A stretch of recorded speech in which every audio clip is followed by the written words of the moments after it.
పండుగలు వచ్చినాయంటే చాలు, మళ్ళీ రేపు దసరా వస్తుంది కదా, మీరు చూడండి, మహిళకు ఫ్రీ, పురుషుడికి డబుల్. అది ఎక్కడ లెక్కనో నాకైతే తెలియదు. ఇన్నరా కార్ పార్టీ పెబ్బాక మాజీ మంత్రి కేటీఆర్ సార్ ఏమంటుండో ఇంకా మస్తుగానే అన్నాడు మొత్తం ముచ్చటి నుండి. మరి పండుగలకు ఎవరైనా గిఫ్ట్లు ఇస్తారు? రేవంత్ రెడ్డి గారు ఇట్లాంటి గిఫ్ట్, రిటర్న్ గిఫ్ట్ ఇస్తున్నాడు. ఏంటిది? ఏ పండుగ అయినా, రంజాన్ అయినా, బక్రీద్ అయినా, క్రిస్మస్ అయినా, దసరా అయినా పక్కా తోఫా అయింది మీకు, డబల్ ఆర్టీసీ ఛార్జీలు.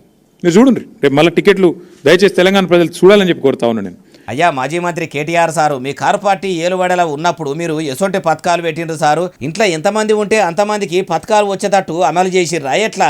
మీరు కూడా ఆసరా పింఛన్లు ఇంట్లో ఒకరికే ఇస్తిరి. మీ కారు పార్టీ ఏలుబడిలో కూడా పండగల పూట ఆర్టీసీ బస్సుల టికెట్ల రేట్లను పెంచలేదా?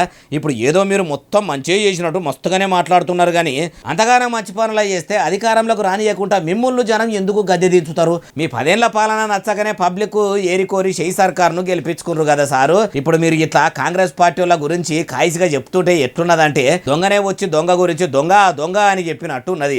అధికారంలో ఉన్నప్పుడు ఓ తీరు, అధికారంలో లేనప్పుడు ఓ తీరు ఉండదు సారు.